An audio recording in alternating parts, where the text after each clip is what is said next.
নমস্কার। বাংলা জ্ঞান হাব চ্যানেলে আপনাদের সকলকে স্বাগত। এখন ভারতে একটা খুব প্রাচীন প্রবাদ আছে জানেন তো?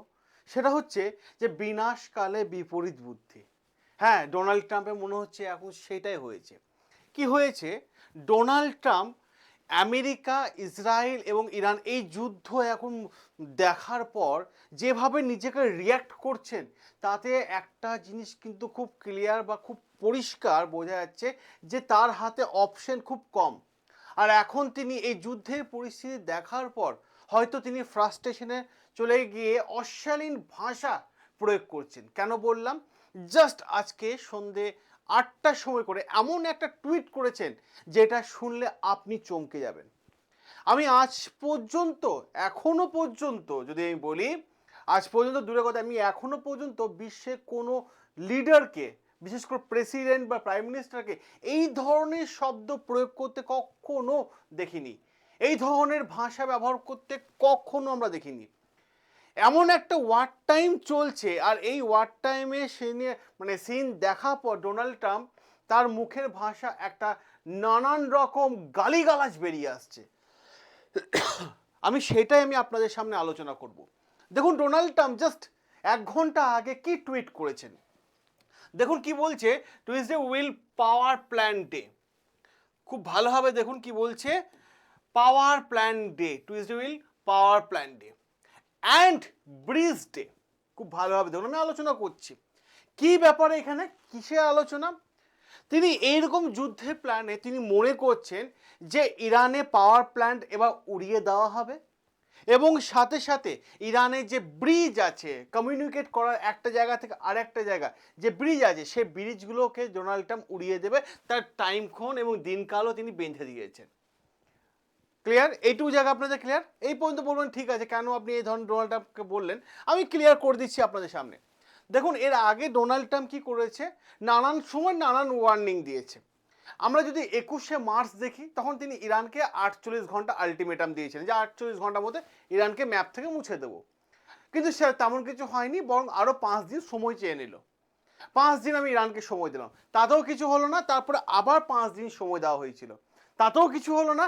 তারপরে এখন আবার ৪৮ ঘন্টা টাইম দেওয়া হলো, তাতেও যখন কিছু হচ্ছে না, তখন ডোনাল্ড ট্রাম্প এরকম উক্তি দিচ্ছে যে যে আমরা টুইসডে কি করব, উইল পাওয়ার প্ল্যান্টে ইরানে পাওয়ার প্ল্যান্ট উড়িয়ে দেবো এবং ব্রিজও কিন্তু উড়িয়ে দেবো, পরিষ্কারভাবে ঘোষণা করে দিল।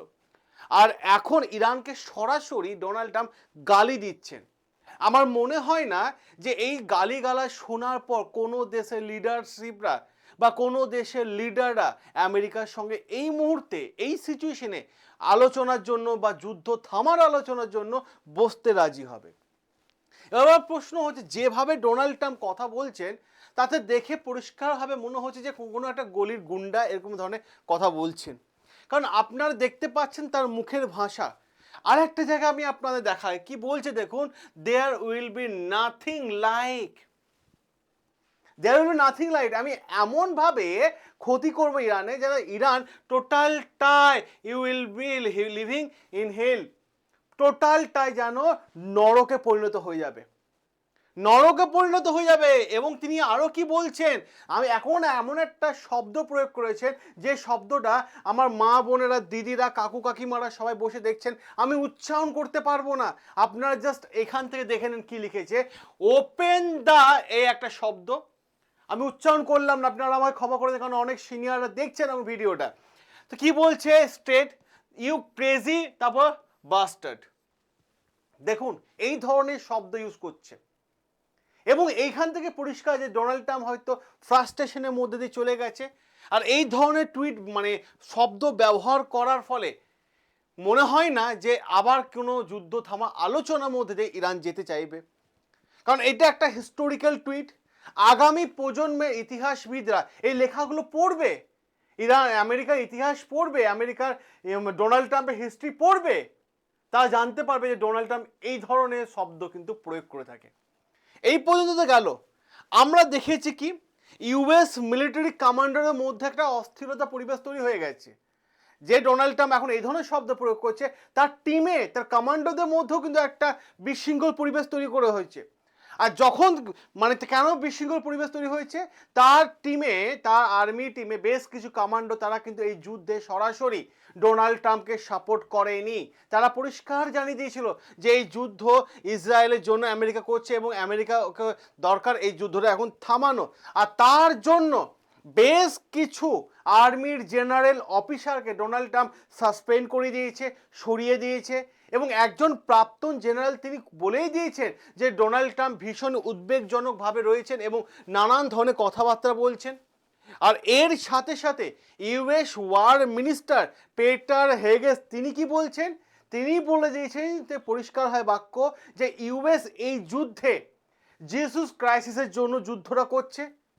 আর এইখানেই সমস্যা তৈরি হয়ে গেল কিভাবে, যে তার বক্তব্য যে ইউএস আর্মিতে কিন্তু সমস্ত ধর্মের মানুষ আছে, মুসলিম আছে, শিখ আছে, হিন্দু আছে, নাস্তিক আছে, সবাই আছে।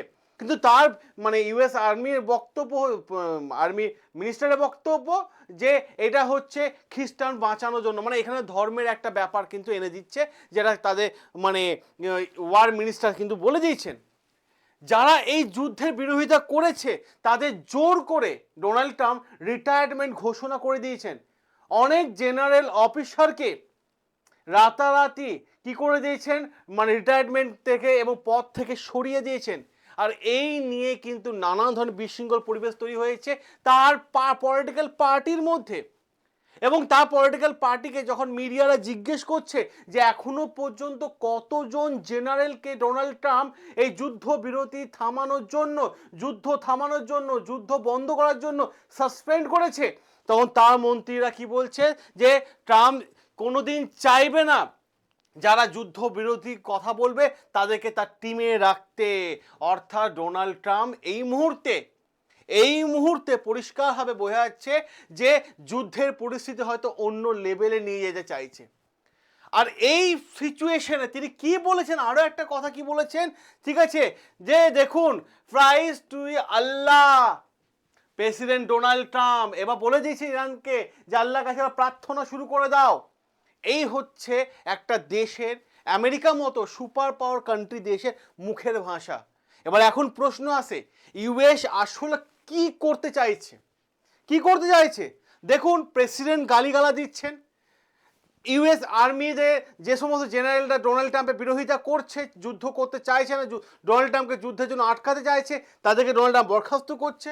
এখন সব কিছু ডোনাল্ড ট্রাম্প নিজে কন্ট্রোলের মধ্যে নিয়ে চলে এসছে। অপরদিকে আপনারা দেখবেন যে যা আমেরিকা ডোনাল্ড ট্রাম্পের পার্টি যারা সেনেট ছিল, মানে আমাদের দেশে এমপি বলা হয়, ও আমেরিকা বলা হয় সেনেট, যারা সেনেট রয়েছে, ডোনাল্ড ট্রাম্প সেই সেনেটরা ডোনাল্ড ট্রাম্পকে জিজ্ঞেস করেছিলেন যে এই যুদ্ধের আপনার মেন উদ্দেশ্য কি, তখন ডোনাল্ড ট্রাম্প কোনো মানে উত্তর দিতে পারেনি, বরং তাদের সঙ্গে ডিস্টেন্স একটা মেনটেন করে নিয়েছেন। সেই আর্টিকেলও কিন্তু এসেছে। একদিকে ট্রাম্প কি বলছে, স্টেট অফ হরমোজ বন্ধ হলে ইউএসের সমস্যা নেই, আবার অন্যদিকে কি বলছে, এখনই খুলে দাও স্টেট অফ হরমোজ, না হলে তোমাদের নরকে পাঠিয়ে দেব। পরিষ্কার হয় ডোনাল্ড ট্রাম্প এরকম ভাষা ইউজ করছেন। একটা দেশের প্রেসিডেন্ট, ভাবুন আপনারা, লিভিং টু হেল পরিষ্কার বলে দিয়েছে। এই হচ্ছে আর্টিকেল, ডোনাল্ড ট্রাম্প জাস্ট একটু আগে টুইট করেছেন। তাহলে এর ফলে ডোনাল্ড ট্রাম্প কি করতে পারে, কারণ তিনি বলেই দিয়েছেন লিভিং ইন হেল বলেই দিয়েছে, তাহলে কি করতে পারেন, পাওয়ার গ্রিড ধ্বংস করে দিতে পারে, অপরদিকে ইরানের ব্রিজগুলোকে ধ্বংস করে দিতে পারে, ইনফ্রাস্ট্রাকচার ধ্বংস করে দিতে পারে। আচ্ছা এই তিনটে জিনিস যদি ধ্বংস হয়ে যায় তাহলে কি হবে, সমস্যা হবে ইরানে। এক, খাবার সংকট দেখা যাবে, এক জায়গা থেকে আরেক জায়গায় খাবার পৌঁছে দেওয়ার জন্য যে ব্রিজগুলো আছে সেগুলো যেতে পারবে না, খাবারের সংকট দেখা যাবে। ঔষধ পৌঁছাবে না এক জায়গা থেকে আরেক জায়গায়, হাসপাতালে কাজ করবে না কারণ কর্মী পাবে না, এক জায়গা থেকে মানুষ আরেক জায়গায় হাসপাতালে যেতে পারবে না, মেডিসিন পৌঁছাবে না। তাহলে গোটা ইরানকে ধ্বংস করার প্রপার প্ল্যান এনেছে এবার ডোনাল্ড ট্রাম্প। আর যে কারণে ডোনাল্ড ট্রাম্প বারবার ডেডলাইন বানাচ্ছিল, হয়তো কখনো 48 ঘন্টা, কখনো 5 দিন, তারপরে আবার 5 দিন, এখন আবার 48 ঘন্টা, কারণ তিনি চান যে ইরান যেন কোনো রকম আলোচনা ছাড়াই তার কাছে বশ্যতা স্বীকার করে। অপরদিকে ইরান তো পরিষ্কার জানিয়ে দিয়েছে যে তাদের আমেরিকার কাছে বশ্যতা স্বীকার করবে না, আমেরিকার শর্ত মেনে যুদ্ধ বন্ধ হবে না, বরং ইরানের শর্ত মেনে মানে আমেরিকাকে যুদ্ধ বন্ধ করতে হবে। আর এই যুদ্ধ শুরু হওয়ার আগে ট্রাম্পের ভাবা উচিত ছিল যে যুদ্ধটা শেষ হবে কিভাবে। এখন মনে হচ্ছে যে ইসরায়েল অ্যাটাক করেছে ইরানের ওপর, কিন্তু ইউএস পরে জয়েন করেছে, কারণ প্রপার কোনো প্ল্যান ছিল না। এখন এই সিচুয়েশন ডোনাল্ড ট্রাম্পে এই ধরনের ভাষা দেখে পরিষ্কারভাবে এইটাই বক্তব্য আসছে, কারণ ইউএস হয়তো নিজে এখন অবাক হয়ে গেছে যে এতদিন ধরে যুদ্ধ চলছে। যদিও কয়েকদিন আগে ডোনাল্ড ট্রাম্প বলেছিলেন যে প্রথম বিশ্বযুদ্ধ বহুকাল ধরে চলেছিল, দ্বিতীয় বিশ্বযুদ্ধ বহুকাল ধরে চলেছে, এখন যে যুদ্ধটা চলছে আমেরিকা ইসরায়েল ইরান, এটা তো সবে মাত্র 30 দিন হয়েছে। অর্থাৎ আমেরিকাকে এই যুদ্ধটা একটা দীর্ঘমেয়াদী যুদ্ধে পরিণত করতে চাইছে, এইটাই বড় প্রশ্ন। আর ইউএস মিডিয়াও কিন্তু এই আর্টিকেলটা দেখার পর, ডোনাল্ড ট্রাম্পের এই টুইটটা দেখার পর সবাই অবাক যে প্রেসিডেন্টের এই ধরনের মুখের ভাষা প্রেসিডেন্ট কেন ব্যবহার করছে। কাল বাদ পরশু যখন ইউএসএ বাচ্চা ছেলেরা তারা পড়াশোনা করবে, তারা জানবে তাদের প্রেসিডেন্টের মুখের ভাষা এরকম, সেটা ইউএসএ মানে মিডিয়াও কিন্তু শক হয়ে গেছে। অপরদিকে ইন্টারন্যাশনাল ল কি বলছে? ইন্টারন্যাশনাল ল যদি দেখেন, সিভিলিয়ান ইনফ্রাস্ট্রাকচারের ওপর কোনো আক্রমণ করা যাবে না, সেটা হচ্ছে ওয়ার ক্রাইম। তারপরও ডোনাল্ড ট্রাম্প কি বলছে যে তাদের ব্রিজের ওপর আক্রমণ হবে, পাওয়ার প্ল্যান্টের ওপর আক্রমণ হবে, দিনক্ষণও বেঁধে দিয়েছে। তাহলে ইন্টারন্যাশনাল লকেও ভায়োলেট করে দিচ্ছে তিনি, মানে পরিষ্কারভাবে ইন্টারন্যাশনাল ল ডোনাল্ড ট্রাম্প মানছে না, কারণ ইন্টারন্যাশনাল লতে এগুলো নিষেধাজ্ঞা আছে, আর তিনি সেইগুলো টুইট করেছেন, এখন সেটাই টার্গেট এখন। কিন্তু ইউএস বলবে এইগুলো তো, এই যে ব্রিজ যেগুলোকে আমি ধ্বংস করবো বলে প্ল্যান করেছি, এগুলো ইরান শুধুমাত্র মিলিটারি এবং মিসাইল নিয়ে যাওয়ার জন্য বানিয়েছে। যদিও ইরান আগে জানিয়ে দিয়েছে যে এটা হচ্ছে সিভিলিয়ান ব্রিজ, সাধারণ মানুষ এই ব্রিজ দিয়ে যাতায়াত করবে, এটা ইরান আগেও জানিয়ে দিয়েছে। তাহলে ভাবুন বর্তমান সময়ে যে কোন জায়গা দিয়ে পৌঁছে গেছে, কোন লেভেলে পৌঁছে গেছে, যে বিশ্ব এখন মানে একটা কঠিন সময়ের মধ্যে দিয়ে যাচ্ছে। পরিষ্কারভাবে একটা জিনিস বোঝা যাচ্ছে, যার শক্তি তার আইন, এইটাই বোঝা যাচ্ছে। কারণ ইন্টারন্যাশনাল ল অনুসারে এই ধরনের শব্দগুলো তো ইললিগেল, ওয়ার ক্রাইম।